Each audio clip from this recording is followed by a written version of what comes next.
YouTube, what's up, fellas? Roasted Mgtow here, and I'm rolling. I am in some little country bumpkin town in Alabama. I just got through offloading at the customer. It went pretty good. I sweat, man, did I sweat. It is hot down here. It's like 95, something like that, 96 degrees. Nothing but sunshine.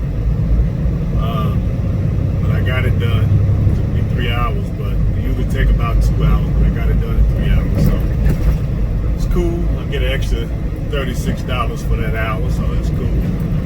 Get a nice little lunch somewhere. You feel me? How you fellas are doing? I said, let me turn the camera on and let y'all see what I see. Okay. Oh, now I'm only going 30. I guess I can go 25. Slow down. Just talking crazy. All right, I heard you. Heifer, 25. I got it. But anyway, so I'm gonna turn it on and let you guys see where I'm at. I am running through some little small town in Alabama. I'm on my way to Mobile, and got a load waiting on the yard. I'm supposed to grab it and go. I still don't know what time I gotta be in Wisconsin with it, but I'll figure it out, I guess, once I get to Mobile. But anyway, I said I was gonna turn it on, let you guys see where I'm at, and just kind of start talking and just see what comes out of my mouth. You know, anything. I don't ever really got a subject, but thought I'd talk about the fact that powers that be, i.e. the wealthy families that control the planet, that have stolen all of the natural resources and have claimed all the waterways and all the diamonds and minerals and cobalt and all tin, copper, all the other things that's in the ground. They didn't claim everything. Coal and everything that's worth value as far as natural resources, they have claimed for themselves, and they're afraid that since they didn't got this stuff through coercion and through regulation and through guidelines and measures and red tape to keep people from putting forth the effort to obtain these things. So since they have gotten all of these ill-gotten gains, they want to keep them. So the only way they can really keep them and relax, they got to make sure that men don't get together collectively and decide that we're entitled to a lot of these things that's in this ground, because what makes that wealthy family better than my family? The fact that they have wealth. Wealth is something that was created. Okay? It ain't like they're getting something just dropped out of the sky. The stuff is in the earth.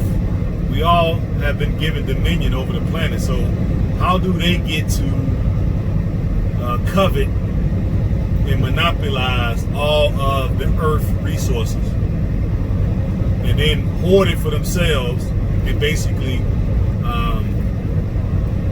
do everything in their power to make sure that other men don't obtain these things? So now that they have gotten gains, they want to keep their gains. So they figured they got to keep men at bay. They got to be preemptive. That's why all of the laws, all the regulations, all this stuff, criterion and the women and the police and everything, courts, everything's against us for that reason, because they're afraid that we might get together and decide that we want our birthright. Okay?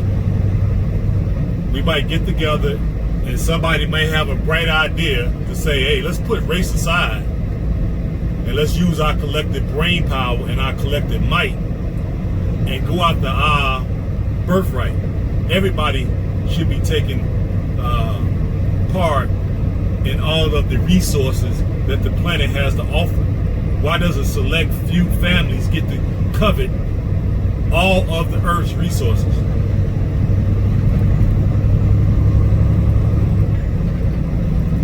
So that's basically what I've been thinking of this morning. Like, that is why everything is aimed at us. That's why the meat grinder is grinding up men left and right and spitting us out. That's why we can't never really get ahead. And then we help them by not working together. Okay, we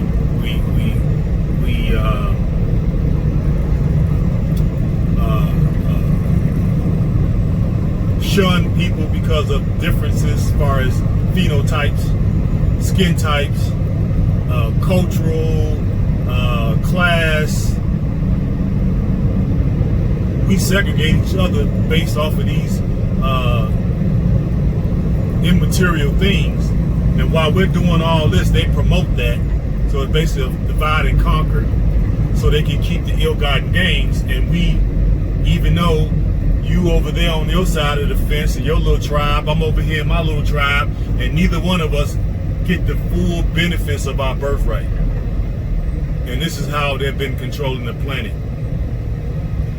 And they figure that we're getting smarter now. We're starting to wake up. We're starting to be part of the woke generation. And some of us may get smart enough to say, you know what? I want part of my birthright, and I'm willing to do whatever it takes to get it. That's a dangerous thing to be saying. Especially if that message resonates with being across ethnic backgrounds. That's a scary proposition for the families the powerful families that be. So the fact that we should know this by now, it should give us ample tactics and strategies to stay clear of their system and to look for ways to get around it, look for ways to dig under it, go over it, go around it, go through it, and keep ourselves out of harm's way. So that's why I think we should be doing better than most men on the planet. When I say we, I mean RedPill, Mgtow men. We should be doing the best because we see the programming for what it is. The system is geared to true being up and spit them out at every turn to make sure we don't get together collectively and demand that we take part in our birthright.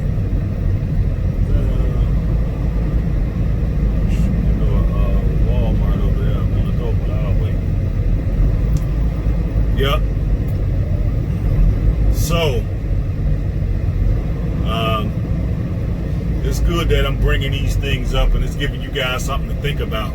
You know, try to get along with guys, especially RedPill guys. You know what I mean? Even if you're different if you have a difference of opinion, you know what I mean? Still look at that guy's opinion and look at it as being valid. Maybe information hasn't come to that person yet, and then as they keep waking up on this side of the dirt, okay, that information will get to him, or maybe you can enlighten him in such a way where you can add to the conversation and add to a person's development and knowledge. We got to be of assistance to each other. And then we have the moral high ground because God created everybody equal. So if he created everybody equal, then why we don't get a stake in the spoils, or not even spoils, in the resources of the planet? It's enough to go around. Why should we just be content with letting a few dominate and control all of the natural resources? And while we on the other end, the other 90% got to scrape, scratch, and beg and borrow and steal to just carve out half of an existence for ourselves. I'm not happy with that. I don't know about you guys, but I really am not happy with that.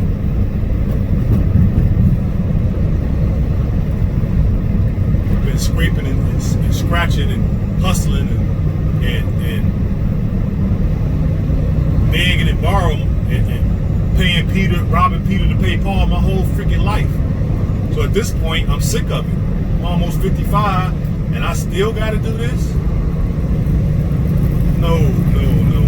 We need to be trying to figure out a better way. We need to be figuring out a better way. Especially with the fact that we have this COVID flu. This is going to be the biggest wealth exchange in human history. So what are we doing to become a part of that wealth transfer? Oh man, I'm jump out here and get hit. What are we doing to take advantage of the fact that wealth is changing hands as we speak? We know they're propping the stock market up. All these people going out of work, all these businesses are closing, and yet the market is still going up. We clearly see it's manipulation. So when they pull the rug out, guess what? You got no job, they're going to pull the rug out from the housing market. They're going to pull the rug out from the stock market, and we're going to have a depression.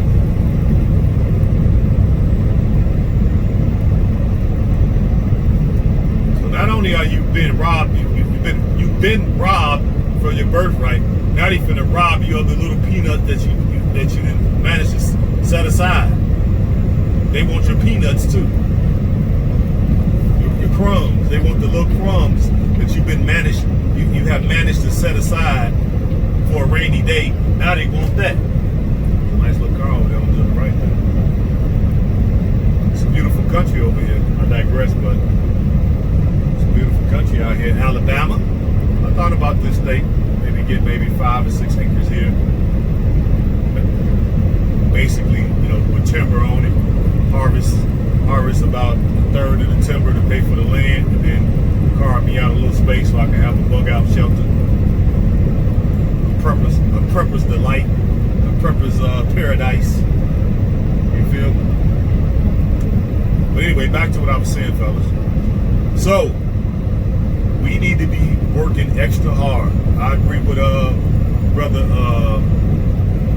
Kevin Samuels. I subscribe to him. He's one of my new favorite YouTubers. And he said, we should be working at least 70, 80 hours a week.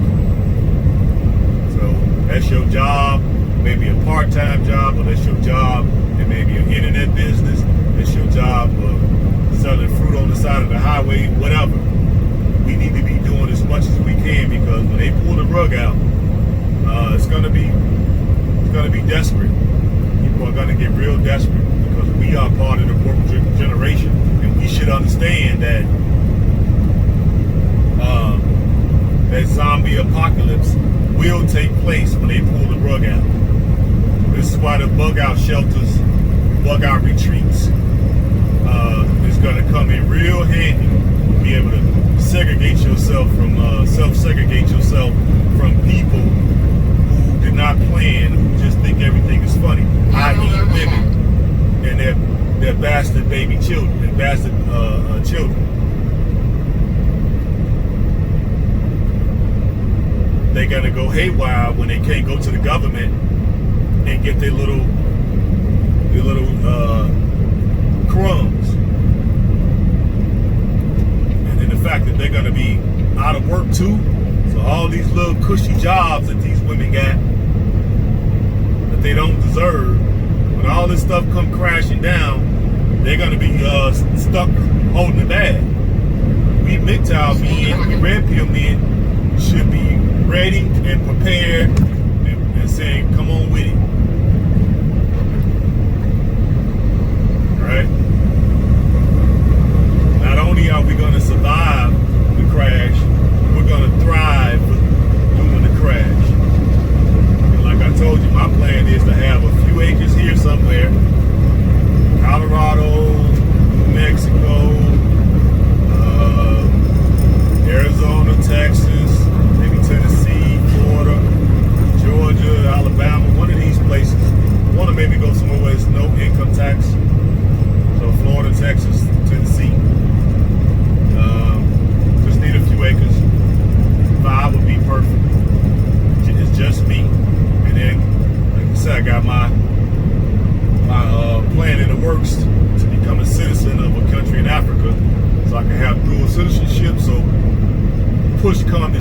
if I need to get up out of here, I done made a way to get up out of here. Like I said, I'm a citizen of this country, so catch a plane, I gotta get out of here. I gotta go home and have my compound there. Money in the bank over there, businesses thriving, wives, children, the whole nine. Because over there they don't have all this divorce court and family court and child support. There's no food stamp, there's no WIC, there's no EBT, there's no SNAP benefits, no Section 8, there's no low-income housing. The government is not propping women up over there to have employment, none of that. So the women over there, they have a real incentive to find them a man and be loyal to him because he is going to be her whole world. And I'll preferably take a chick. All you need to have is a high school diploma. So that's my criteria. High school diploma, you need to be an 8, 9, or 10, face and body. Preferably a virgin. So I can definitely imprint it myself. That's what I'm gonna be looking for. And if I gotta pay a dowry, I'll do it. No sweat off my brow.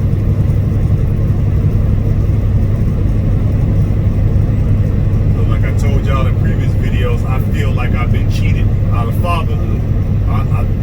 I know that I can be a wonderful father. I've already demonstrated that I can be a wonderful father because I have a son, and my son speaks very highly of me, even though we didn't grow up in the same house. And I feel cheated because I didn't have him in the same house with me. I had to be a parent through remote control, and I did the best that I could with the circumstances that I found myself in. But now I want to have a dynasty. I don't know if I've ever talked to you guys about dynasties before, but in order to create a dynasty, you need multiple women, multiple wives, not women, I should say, multiple wives, multiple children, and you need multiple businesses, family businesses, to create dynasty.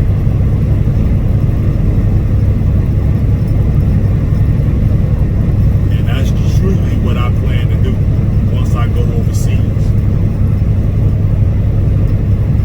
All my collective brain power, my know-how, the different skills that I bring, the different businesses that I done ran here in America would basically run it out of my pocket without any bank finance, no loans, none of that.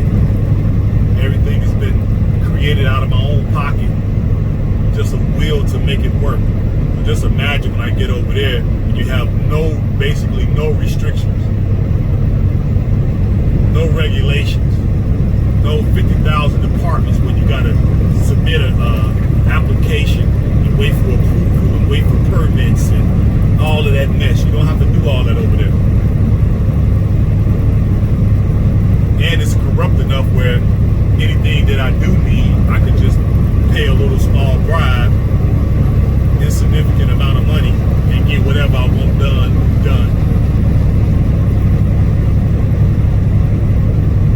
So nobody really cares about our plight. It's only us. Okay? Nobody's gonna respect your property. Nobody's gonna respect the fact that you work hard. Nobody's gonna respect the fact that you got plenty of education. Nobody's gonna respect the fact rolling over there. Nobody's gonna respect the fact that you're educated, that you take care of yourself, that you have business, none of that. You're a philanthropist, you volunteer at the homeless shelter.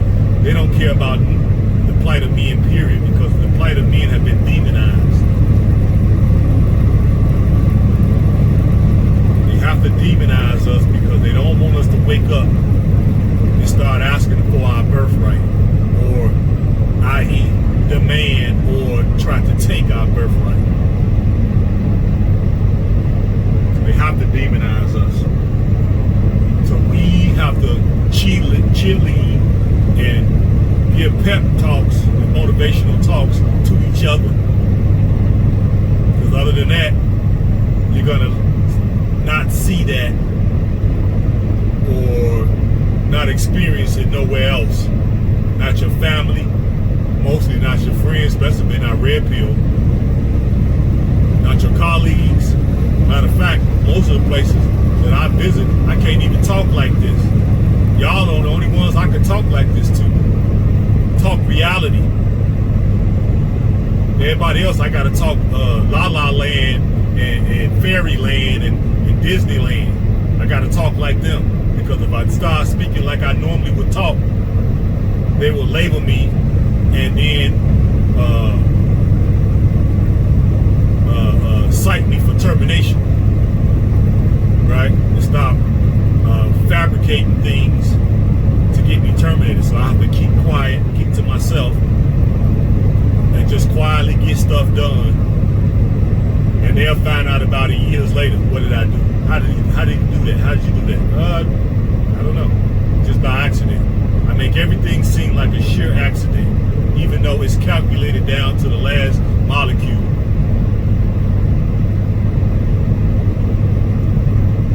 So I don't know, guys. That's what came out of my mouth today. I didn't have any title. I just thought of that right now. These are the things that I'm thinking about as a grown 55, going on 55-year-old man.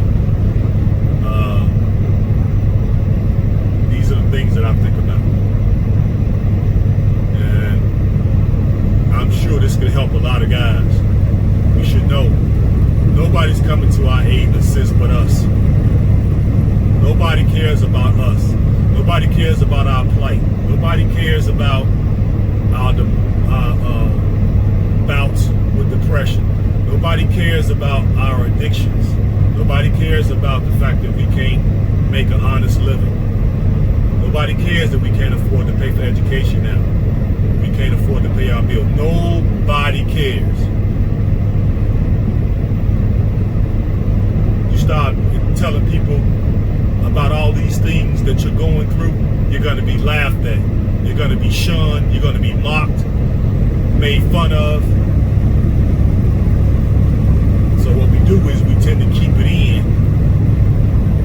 It builds up. And we just get fed up and we had enough, and then we just explode and do something silly and dumb and end up either dead or in prison.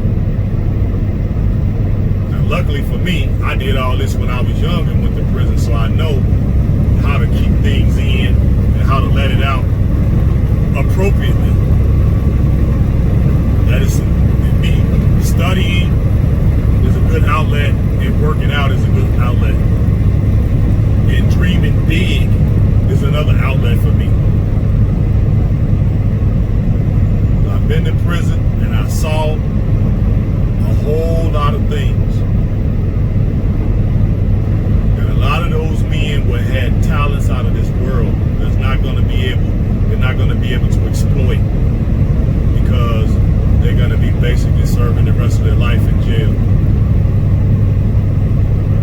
because they had an act or had a moment of emotional mismanagement, and it landed them in there for the rest of their life. Me, I got a second chance, and I'm making the absolute most of it. Absolute most of it. And I want to help educate other men so you don't have to live a hard life. We have to be extra cautious, take the proper precaution, get the proper insurance, get attorneys on retainer, cover our ass at every fucking turn, and go out here and work 80 hours a week. Or if you're not working 80 hours a week, you need to develop a side business. Something. You need to do mechanic work, you buy cars, fix them up and sell them, go to flea markets, you sell online, you get you some fruit baskets and sell them on the side of the road. I don't give a damn what you do, but you need to be doing something extra other than your job.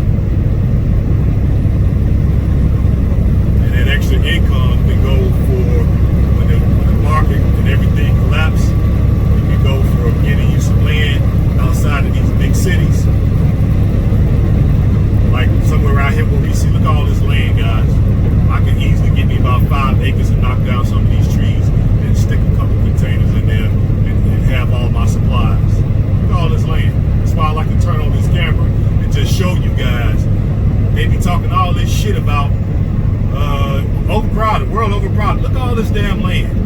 on it. You go a house here and there. We need to get us some of this land out here in these rural areas. Run our businesses, work our hours, and save up for when this thing go off the rails. And be sitting pretty while the rest of these zombies out in the street killing each other. So okay guys, we had 30 minutes. I didn't even want it to be this long, but hey, it just rolled off my top of my tongue, top of my head. So I hope you all can take something from that. It's just off the dome. It's like freestyle. I'm like freestyling. Right off the dome, you know. I didn't really have no title, but I'll come up with a title based off of some of the things I was saying. But I hope this can help some of you guys. And if you guys, you know, tell me how you all are feeling. Am I the only one that feels this way? You know, I'm by myself 99% of the time because I'm an owner operator. So I don't have to deal with no women, really. Unless I choose to. I'm by myself 99% of the time. I don't have to worry about females, these heifers. In the middle, just making sure he ain't coming after me. You know, I don't know why, even though I'm on the straight and narrow, I'm on the straight path in life now. I still, every time I pass an officer, I still look at me like, what is he gonna come behind me? Because I'm so used to them in the past chasing me. And I used to see the police just break and run. They say, hey, catch me as you can. They ain't no, hey, come here. When they say come here, I'll be like, I take one step toward them and take 50,000 steps away from them. Catch me if you can, you know. They was fast enough to catch me one time. They caught me sleeping, you know. But now I realize, hey, I got everything above board now, so I ain't got no reason to worry. But I still look just because it's in my nature to look, you know. But I digress, guys. All right, I'm gonna let you guys go. Let me know if am I by myself thinking of this stuff, or am I off base, or what are y'all thinking? What are y'all feeling? What, you know, y'all in different places. Y'all see I'm all over the country, so this is what I'm getting from it. If I was getting me one of these little plots of land out here in the middle of nowhere and put me a container behind some of these trees, I could basically wait it out. You know, I'm learning about growing, so I better grow my own food. I got a couple books on here about survival. Show you how to eat wild plants and wild flowers and berries. And there go that deputy. I know he's gonna be coming. He ain't coming for me. He's coming for somebody else probably. But whatever. You know, wild flowers, what to eat out here in the wild berries, what kind of roots I can eat, what kind of leaves I can eat, things that's not poisonous, all kind of things. I just buy books on survival and just keep it with me. Some of my kids get a chance to kind of thumb through. But my thing is, when stuff hit the fan, you know, you ain't gonna be able to get these things, so you need to have them on hand. So, it's just some of the things I'm thinking, guys. So, what are you all thinking? You know, let me know in the comments. You know, what you all are thinking. If I'm off base or am I on base, and what can you contribute to some of the things I'm talking about? So, okay, guys, love you. Like I said, I'm still in Alabama, on my way to Mobile, and then from Mobile I'm going up to Wisconsin, then back to Chicago. So I'm moving around out here getting this bread, y'all, getting this money. You know, this owner operator money, you know what I mean? So, hope you guys get money too, and hope you all invested it properly, saving up. You should have at least a year, right now, a year worth of savings. In case you lose your job, you need to have a year worth of savings where you can survive for a whole year, okay, off of your savings, if you need to. You guys should be employing that. I did have like a 6-month fund. Now I realize I need to extend it for a year, so I'm in the process of doing that now. I got 6 months set aside, and I'm going to set aside 6 more months, just in case. But these are some of the things I'm thinking about, guys. So, love you. Hope everybody being good stewards of your health. Get your asses in that gym. You shouldn't be fat at all. Nobody should be overweight. Okay, if you is, start getting it. gym will open in your state. Start getting in there. Get you a personal trainer. And let's get this. We need to be in the best shape of our lives. We need to be the smartest men. We need to be the most fit men. We need to be the most wealthy men. Because when the collapse happens, we should be poised to rise from the ashes like a phoenix, and take advantage of all of the new opportunities that are going to reveal themselves after the crash. So, all right, I'm going to let you go now, and I'll get back to you a little later. Peace and hair grease.